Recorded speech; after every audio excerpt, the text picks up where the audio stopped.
Few అవర్స్లో యూఎస్లో shows పడిపోతున్నాయి, తర్వాత ఇండియాలో కూడా షోస్ పడిపోతాయి. Easily most ambitious film in your career. చాలా కష్టపడినట్టు కూడా ఉన్నారు.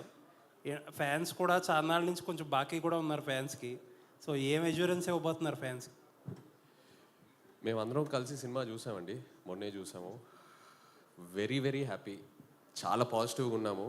And especially half an hour of the film పీక్స్లో ఉంటుందండి. అన్ఎక్స్పెక్టెడ్. మీరు ఎంత ఎక్స్పెక్టేషన్స్ పెట్టుకుని వెళ్ళినా లాస్ట్ హాఫ్ అన్ అవర్ అయితే డెఫినెట్లీ మీరు సర్ప్రైజ్ అవుతారు. So I'm very satisfied. So ఆ నెంబర్స్ గురించి కూడా ఏదో వాసు గారు అప్పట్లో నెంబర్స్తో స్టార్ట్ చేశారు. ఈ సినిమా ప్రమోషన్సే నెంబర్స్తో స్టార్ట్ చేశారు, 100 crores అది ఇది అని. సో ఇప్పుడు మీరు ఒక మాట చెప్తే బాగుంటుంది. నా నంబర్స్ చెప్పమంటారా కలెక్షన్స్? అదే మీకు ఒక టార్గెట్, ఒక ప్రామిస్ ఉంటుంది కదా. అది వాసు చెప్పినాయండి. ఓకే. అండ్ సాయి పల్లవి గారిని భయపెట్టేశారా అండ్ మొన్న ఒక ఇంటర్వ్యూ చూసా, టార్గెటెడ్ క్యాంపెయిన్స్ ఉంటాయి, నెగిటివిటీ ఉంటుంది అని చెప్పి ఆవిడని మోటివేట్ చేశారంట. ఆవిడ ప్రమోషన్ కూడా అక్కడి నుంచి చాలా జాగ్రత్తగా కాన్షియస్గా చేస్తున్నారు. ఏంటి అంటే మీ లైఫ్లో ఏదన్నా అలాంటి ఎక్స్పీరియన్స్ చేసి నేర్చుకున్న లెసన్ అది? లేదండి, అలా ఏం లేదు. తను మామూలుగా కొన్నిసార్లు ఎక్కువ ఆలోచిస్తుంటుంది. నేను కూడా అలాగే ఆలోచిస్తుంటాను. బట్ చెప్తూ ఉంటాను, don't think too much, just go with it. నీ దగ్గర ఎంతో టాలెంట్ ఉంది, సో అవన్నీ ఎక్కువ పట్టించుకోమాకండి. మీ టాలెంట్ని నమ్మి ముందుకు వెళ్ళండి అని, అంతే, అంతకంటే ఏం లేదు.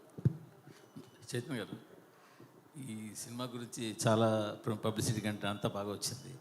కానీ నాగార్జున గారి నుంచి ఎక్కడ ఒక బయట కానీ ఏది ఇంకా రాలేదు. ఆయన చూసారా సినిమా? ఏంటి ఆయన ఒపీనియన్?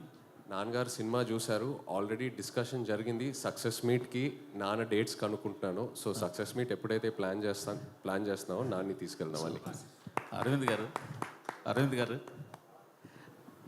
గారు అంటే వెల్ ప్లాన్డ్. ఒక మాట మాట్లాడినా దాని వెనకాల ఎంతో చాలా ఆచితూచి మాట్లాడతారు. ఒక పని చేసిన ఏ విషయంలోనైనా సరే మీరు అసలు ఎక్కడ ఒక తడబాటు అన్నది ఉండదు.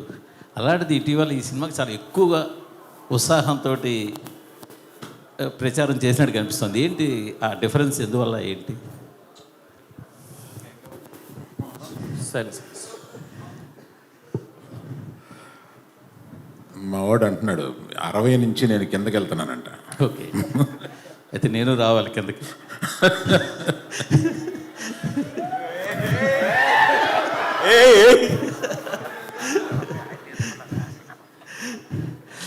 కాదు సార్, అంటే మీకు అర్థమైందా మిమ్మల్ని వేసుకున్నారు? అది నాకు కాదు సార్, మాకు ప్రతి ప్రెస్ మీట్లో మామూలే అది మాకు కావాలి, మీకు కొత్తగానే కాదు సార్. మొన్న సరే డ్యాన్స్ చేయడము, సినిమాకి ఎక్కువ చెప్పడం అంతా బాగుంది. కంటిన్యూ 2 సార్లు కొంచెం మాట గబుక్కుని పడిందేమో మీ నోట పొరపాటున, అది ఎక్కువ సోషల్ మీడియాలో ట్రోలింగ్ వైరల్ అవుతుంది. అది మీకు గమనించారా? మీ దృష్టికి వచ్చిందా? బాగా గమనించానండి. మరి దానికి మీ కామెంట్? అంటే నో కామెంట్స్. అంటే కాదు, తడబాట పొరపాట మామూలుగా ఒరిజినల్గా మీరు చెప్పి నో కామెంట్స్. ఇంక నో కామెంట్ అన్న తప్ప పొరపాట. సరే పోలేండి, మీరు నో కామెంట్ అన్న క్వశ్చన్ అడుగుతా. ఇది మొదట మీరు చూసినప్పుడు ఇది సబ్జెక్టు అంత వేయబుల్ కాదు అని మీరు అన్నారని వాసు గారు చెప్పారు. తర్వాత దాన్ని మొత్తం రీఫ్రేమ్ చేసి అంతా రీస్ట్రక్చర్ చేసాక సెట్ అయింది అన్నారు. ఫస్ట్ నేను నేరేషన్ విన్నప్పుడు ఫస్ట్ హాఫ్ అదిరిపోయింది, సెకండ్ హాఫ్ డాక్యుమెంటరీ నేచర్లో ఉంది ఇది. అందుకని ఆ కథ కొని ఒక రైటర్ దర్శకుడికి ఇస్తేనే ఇది పని జరుగుద్ది. అందుకని రైటర్ కమ్ దర్శకుడిని ఎతికి ఈ కథ ఇచ్చి వర్క్ చేసి మనం డెసిషన్ తీసుకుందాం. ఇప్పుడు ఆయన అడిగిన డబ్బులు ఇచ్చేసి ఆ కథ తీసుకోండి. ఇది కాకుండా ఏ జైలుకి 22 మంది వెళ్ళారో వాళ్ళందరి దగ్గరికి వెళ్ళి చేరి అది మేము సినిమాగా తీసుకోవడానికి రైట్స్ తీసుకోండి. ఇతను కథ రాసేస్తే ఈ కథ కొనుక్కుంటే మనకి పని అవ్వదు.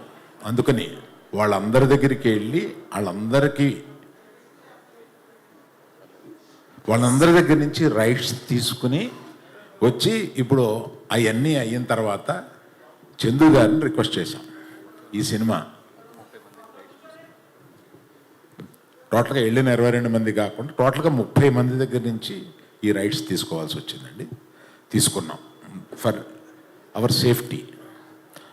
అది చందు గారు దాన్ని ఏదో నేను తీసుకుని 2 నెలలు చందు గారి దగ్గర ఒక గొప్పతనం ఉంది. ఆయన ఏమీ అర్జెంట్ పడ్డు, తొందరపడ్డు.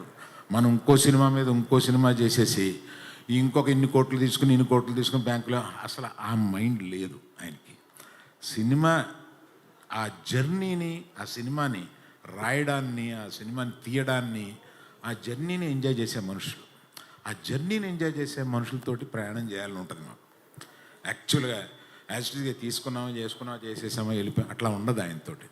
అందుకని ఆయన తీసుకుని ఒక 9 నెలల్లో దాని మీద కష్టపడి అప్పుడు దాన్ని ఒక మంచి కథారూపంగా తెలిసారు. బేసిక్ కథ ఎందుకు కొన్నాము అంటే ఇట్స్ ఎ హ్యాపెండ్ ఇన్సిడెంట్. దాన్ని తీసుకుని దాన్ని రూపకల్పన చేస్తే బాగుంటుంది అని అనిపించి తీసుకున్నామండి. మీరు అడిగిన ప్రశ్న ఏంటో మర్చిపోయి నేను ఇది చెప్తున్నాను. మీరు అడిగిన ప్రశ్న మీరు కరెక్ట్గానే చెప్పారు చందు గారు. ఓకే ఓకే, మీరు అందరి ఇన్పుట్స్ తీసుకెళ్ళాము అక్కడ అని అన్నారు. లేటెస్ట్గా నిన్న నాకు వైజాగ్ నుంచి అక్కడ fishing harbour union leader phone చేశాడు నాకు. ఏమండి వాళ్ళందరితో మాట్లాడారు.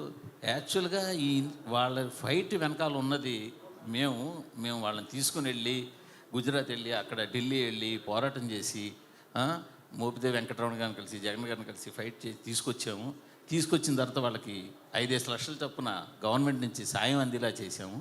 ఇన్ని చేసిన మమ్మల్ని మాత్రం యూనిట్ అసలు వాళ్ళు చెప్పలేదు. ఆ ఇద్దరు పేరు ఎవరైతే హస్బెండ్ వైఫ్ ఉన్నారో వాళ్ళు చెప్పలేదు. మమ్మల్ని యూనిట్ కూడా గుర్తించలేదు అని చెప్పి అన్నారు. అది రీసెంట్గా నా దృష్టికి వచ్చిందండి. అవునండి, నాకు అంతకుముందు నా దృష్టికి రాల, రీసెంట్గా దృష్టికి వచ్చింది.